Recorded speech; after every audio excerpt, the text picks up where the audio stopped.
Un gusto saludarlos. A partir de este momento empieza Tecnología en Acción, el programa del INTA para toda la comunidad. Hola señores televidentes, le damos la bienvenida a todas las localidades que nos están mirando.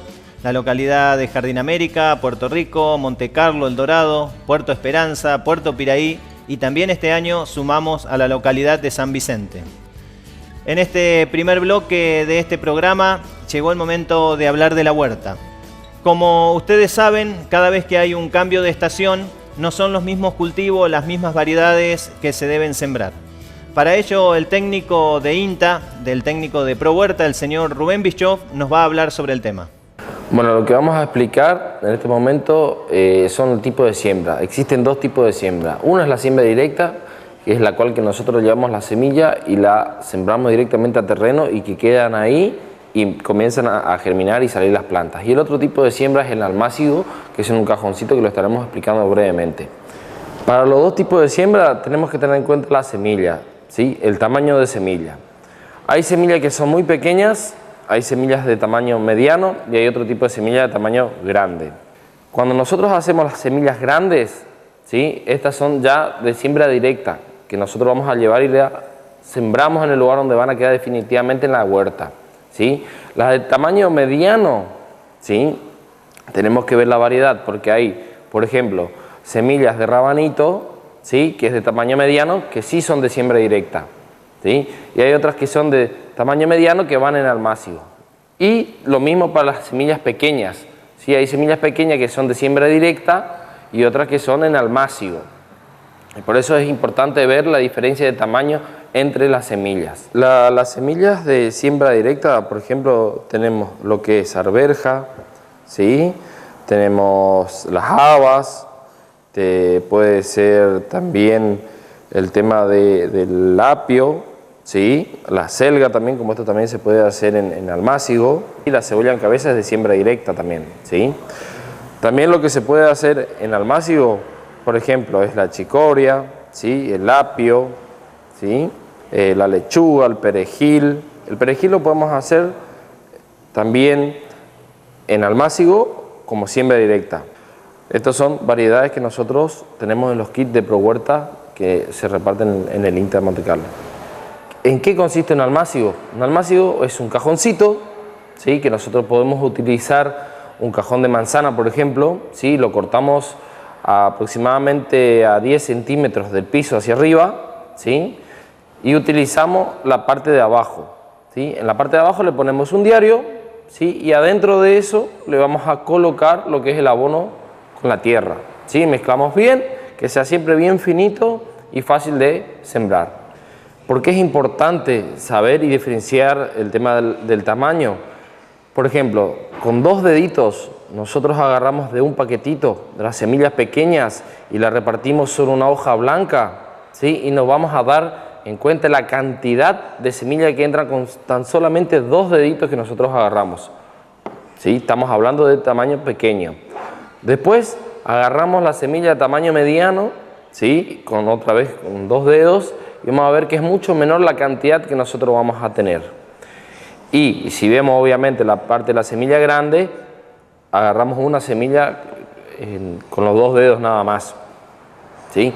Es por eso que es muy importante saber, repito, la variedad que nosotros vamos a sembrar tanto directamente como en almácigo y el tamaño de la semilla, ¿sí? Bueno, ahora lo que vamos a hacer es proceder a la siembra de la semilla pequeña en un almácigo. Lo primero que vamos a hacer, ¿sí? Es hacer un surco, un pequeño surco o varios surcos en el cajón de almácigo, ¿sí? Hay que recalcar que la profundidad del surco que nosotros vamos a hacer en el almácigo no debe superar 3 veces el tamaño de la semilla, ¿sí? Por eso que es importante, y volvemos a recalcar, saber qué variedad nosotros vamos a sembrar y el tamaño de la semilla. Estas son las semillas de lechuga, son semillas muy pequeñas como habían visto, las desparramamos en la hoja de papel blanco, ¿sí?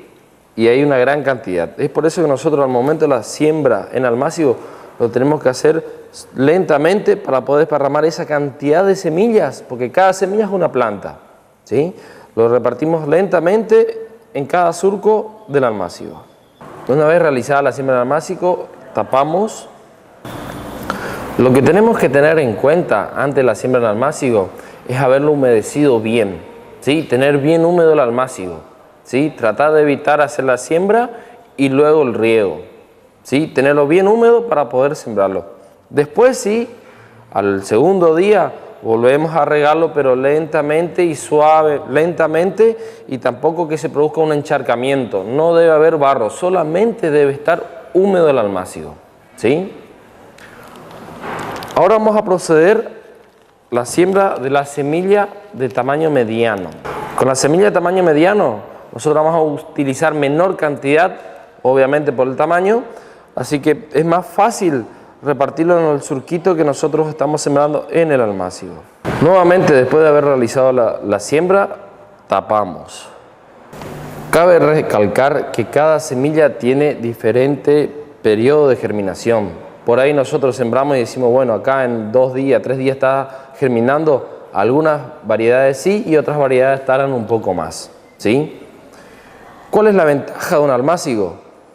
Por ejemplo, los días calurosos, nosotros teniendo el cajón, podemos llevar a un lugar donde hay una sombra debajo de un árbol para que no afecte directamente los rayos del sol sobre el cajón.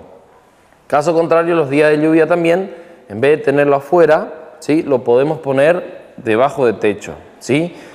También tenemos que tener en cuenta, si nosotros hacemos el almácigo, esto podemos tenerlo en un viverín.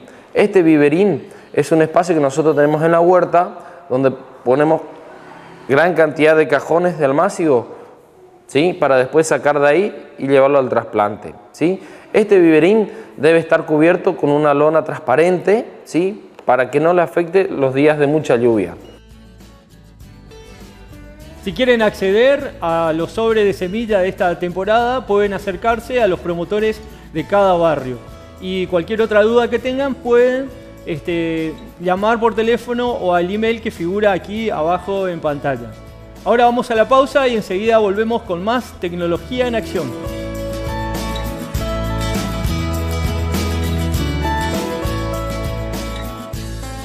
Frente a escenarios complejos, impulsamos el desarrollo sustentable, difundimos el uso de energías alternativas, garantizamos el acceso al agua y promovimos el respeto por el suelo.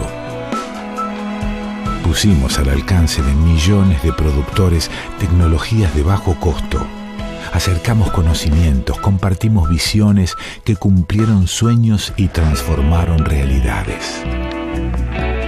Sumando esfuerzos con cada productor, logramos aumentar el valor y el rendimiento de los frutos de nuestra tierra.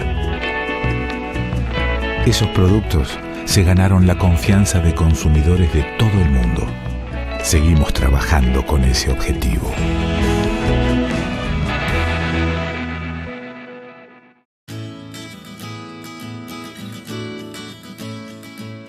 Gracias por acompañarnos en Tecnología en Acción, el programa que se emite desde Monte Carlo, capital nacional de la orquídea.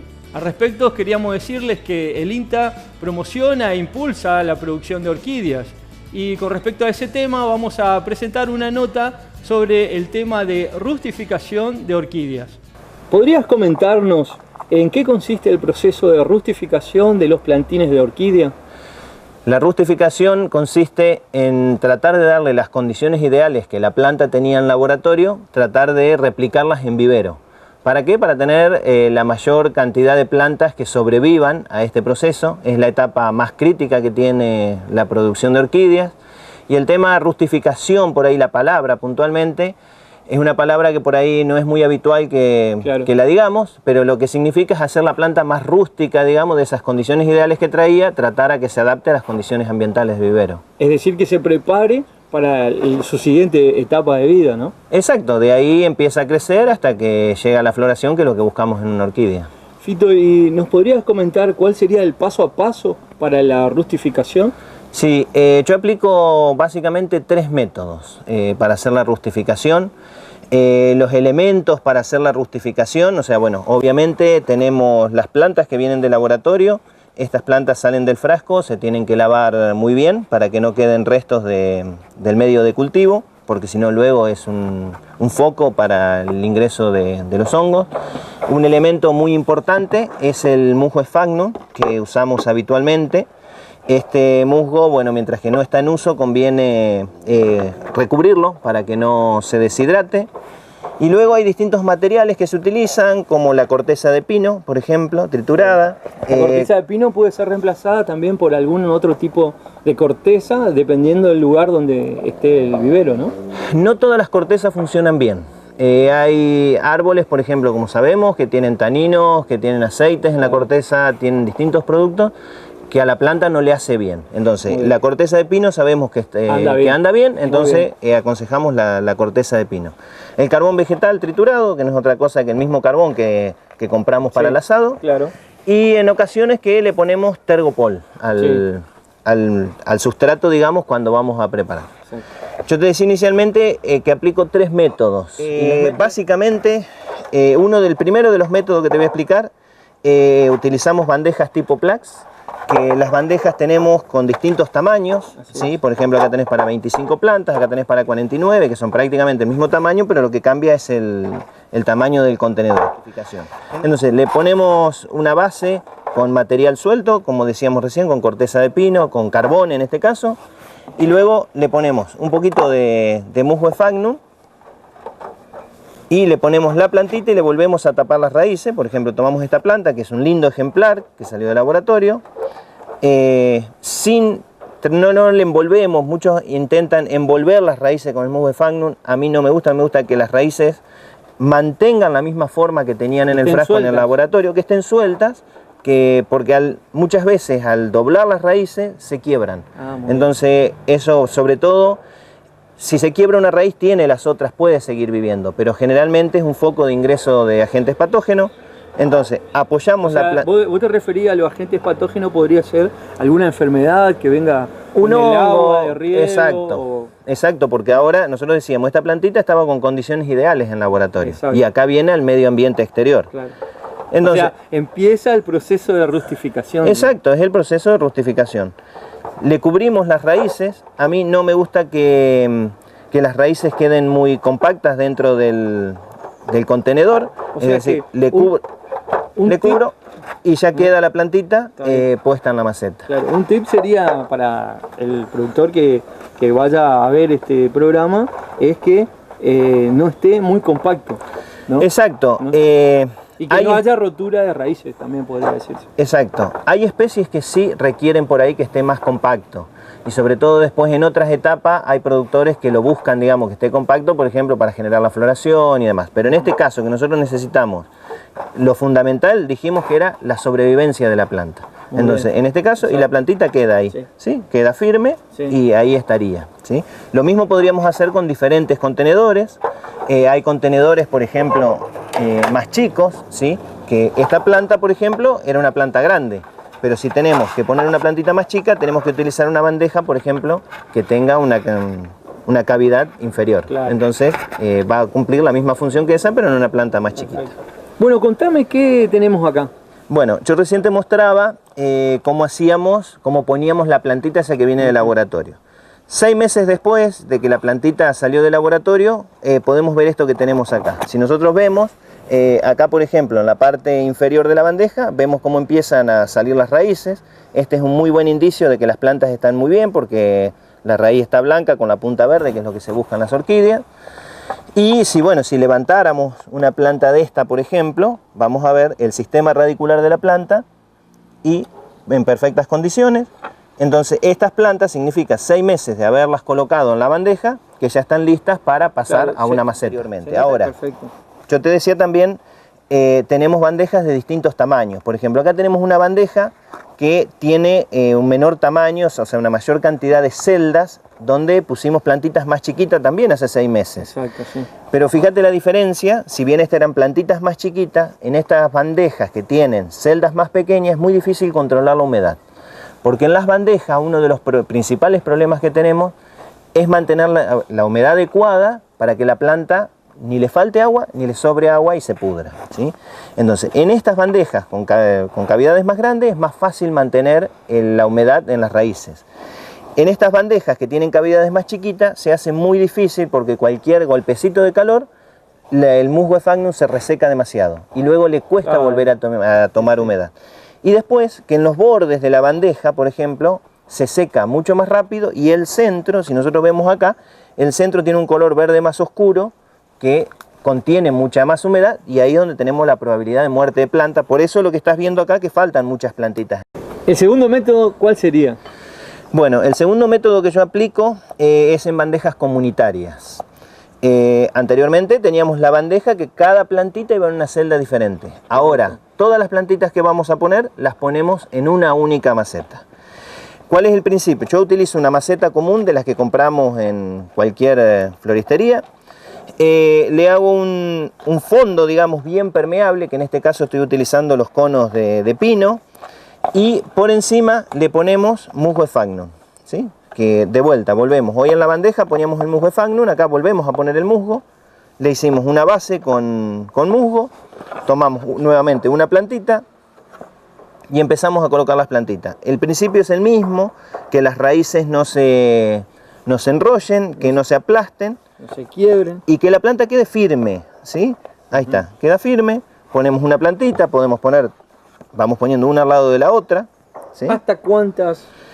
Depende principalmente de la especie, va a depender el tamaño de la planta que sale del laboratorio. Entonces, dependiendo del tamaño, es la cantidad de plantas que podemos poner. Hacemos esto hasta que completamos la maceta. Pueden ser 30, 40, 50 plantas que estamos poniendo acá. Queda de esa manera, completamos la maceta.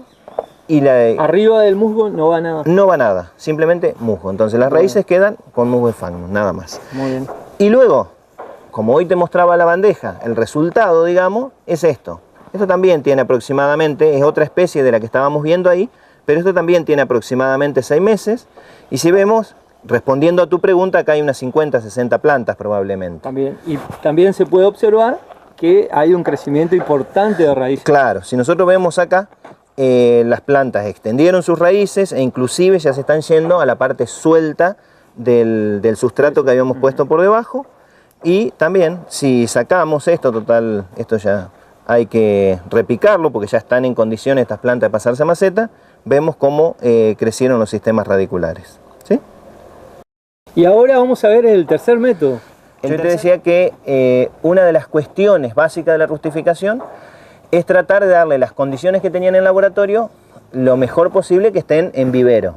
Entonces muchas veces cuando hay épocas en que se sacan las plantas, por ejemplo en invierno, que hay que recubrirlas un poquito más, la planta no puede quedar sobreexpuesta por más que el vivero tiene cubierta de plástico y demás. Entonces se me ocurrió que podíamos rustificar plantas que queden cubiertas, digamos, por una parte de la maceta. En este caso es un balde común, que también de vuelta como sustrato, digamos, en el fondo le estoy poniendo un material. Es decir, vos usás este balde, un balde específico, digamos, para esta tarea, pero podría ser otro balde también. Podría ser otro balde. Acá la función es que la planta luego quede cubierta por las paredes del balde y que no le dé el viento, que no le den las condiciones ambientales.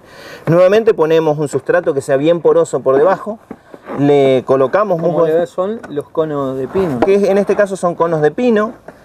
Volvemos a hacer el mismo procedimiento que hacíamos antes con la maceta más pequeña. Le ponemos musgo sphagnum, cubrimos toda la superficie con musgo, sí. Y el procedimiento luego es el mismo. Tomamos las plantitas y de nuevo ponemos la plantita con musgo sphagnum, de vuelta, sin retorcer las raíces, sin que se quiebren las raíces, y que quede la plantita en el fondo del balde.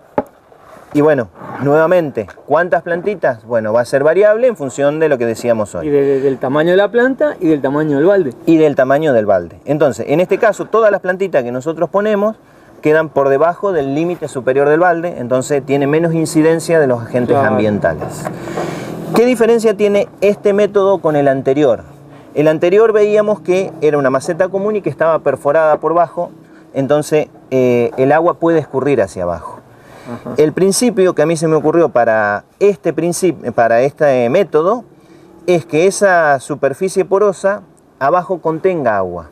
Entonces, como esto está recubierto con muy poquita agua que le damos después durante los días siguientes a que se hace la rustificación, esa agua se va a ir acumulando abajo y esa misma humedad va a circular adentro del balde y prácticamente no vamos a tener que regar, más allá que la fertilización que se hace habitual en todas las plantas o el pasado de fungicida, casi no vamos a tener que regar. Esa es la ventaja que tiene este método respecto del anterior. Y si nosotros vemos, por ejemplo, esto, lo mismo que veíamos hoy. Esto ya es las plantitas que se pusieron hace 6 meses, con el mismo principio y lo que te decía recién. Aquí abajo se nota perfectamente esa cantidad de agua que está quedando abajo, entonces esto hace una recirculación del agua y prácticamente no necesitamos regar. Exacto, que la ventaja principal es que no tenés que tener un riego minucioso como el caso de las bandejas más pequeñas. Claro, pero cuidado, donde te pasaste de agua se te mueren las plantas porque se te va a quedar muy saturado de agua el musgo. Claro. Entonces, acá el tema es no pasarse. No pasarse de agua. Si ustedes recuerdan, en nuestra página de Facebook está el video en el cual vemos cómo se obtiene un plantín de orquídea desde esa semilla. Y entonces ahora a mí me nace la duda y quería preguntarle, aprovechando que tenemos aquí a Fito, quería preguntarte, Fito, llegado el momento, cuando yo obtengo ese plantín, ¿qué métodos puedo elegir para rustificar una planta? Bueno, como bien veíamos en el video, yo aplico 3 métodos, ¿no? Entonces, respondiendo a tu pregunta, digamos, cada productor orquidiófilo va a tener que elegir el método en función de las condiciones que él tenga. Claro. Porque como bien veíamos, hay un método que las plantas quedan sobreexpuestas, hay otro método donde el envase mantiene, digamos, las condiciones más ideales, esas que buscamos para la planta. Entonces, cada productor tiene que elegir el método adecuado que a él le... Vale decir que no debe ajustarse a una receta. No, para nada. Por eso conviene que se asesoren, que se acerquen al INTA, que hay gente entendida. Entonces, quien arranca, como decíamos en la misma nota, estas plantitas son débiles, necesitan condiciones ideales, entonces tienen que asesorarse. Bueno, y por último yo te quería preguntar, Fito, ¿qué tiene que hacer una persona que desea iniciarse en la producción de orquídeas? Bueno, no es sencillo iniciarse, ¿sí? Claro. Sabemos, bueno, como bien decíamos antes de ir a la nota, Monte Carlo es la capital nacional de las orquídeas, hay orquidiófilos con muchísima experiencia, pero no es sencillo iniciarse. ¿Por qué? Porque si una persona agarra estas plantitas que vienen del laboratorio, como decíamos recién, claro, tiene que asesorarse, tiene que tener las condiciones, tiene que tener mínimamente un vivero para que esas plantas las pueda tener en óptimas condiciones. Bueno, la verdad que muy claros tus conceptos. Ahora vamos a la pausa y enseguida volvemos con más tecnología en acción.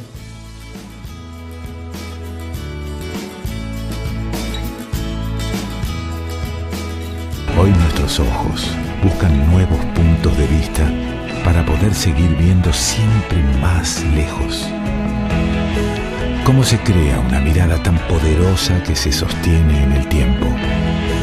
Confiando en la capacidad y el trabajo de las personas.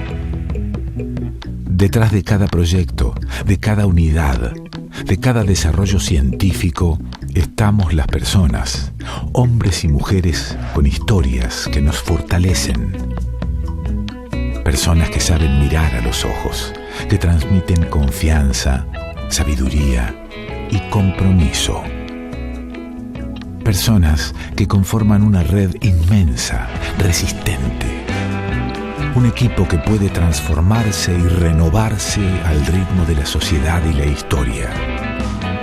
Porque desde 1956 hasta hoy sabemos lo que nos hace fuertes. Un modo de mirar el territorio argentino. La mirada que ve el mejor futuro para todos. Nuestra mirada, la mirada del INTA.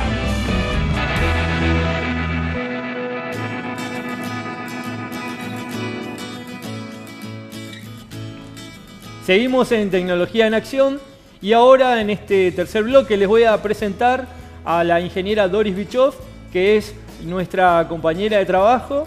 Ella se desempeña en el área de floricultura, también es la productora de este programa y directora y coordinadora también de este programa. Queríamos también presentar ahora, ella nos va a hablar sobre la diplomatura en floricultura. Esta diplomatura está funcionando desde el mes de octubre del año pasado y se dicta tanto en El Dorado como en Posadas. Esta diplomatura tiene financiamiento del IFAI y se realiza a partir de un convenio entre el INTA y la Facultad de Ciencias Forestales. La diplomatura en floricultura se está dictando desde el año 2017, se comenzó en octubre. Es un proyecto entre el INTA y la Facultad de Ciencias Forestales del Dorado, la UNAM, cuyo financiamiento está a cargo del IFAI. Esta diplomatura se dicta en simultáneo en la localidad del Dorado, en la Facultad de Ciencias Forestales, y en Posadas, justamente en la regional de INTA. Contamos con aproximadamente 35 alumnos en El Dorado y 30 en Posadas. Y bueno, los docentes de esta diplomatura son los distintos profesionales tanto de la Facultad del Dorado como profesionales del INTA, como así también en las distintas temáticas se invitan a los distintos productores de las distintas zonas que justamente transmiten su experiencia y su forma de cultivar a los alumnos. Las temáticas que se van dando cada mes, bueno, son desde toda la parte de elaboración de abonos, sustratos, la distinta forma de multiplicación de las plantas ornamentales, tanto por siembra, todo lo que se refiere a plantines florales de estación, como de forma agámica, esquejes, bulbos. También toda la parte de las instalaciones que necesitamos para la producción, como la instalación de invernáculos, sombráculos, la parte de sistemas de riego. También este mes siguiente se va a estar brindando las capacitaciones en cómo prevenir y controlar las distintas enfermedades y plagas que justamente son más comunes en el área de floricultura. También los distintos cultivos se vio en forma programada, como ser todo lo que sea ornamentales, la parte de orquídeas, también toda la parte de cultivo de flores y follaje para corte, que son lo que justamente se puede comercializar en las florerías. Y también tenemos todo un módulo referido a cómo hacer la presentación de nuestros productos, el valor agregado, los distintos nichos de comercialización, como así también para fines de junio tenemos programado la realización de 2 optativas.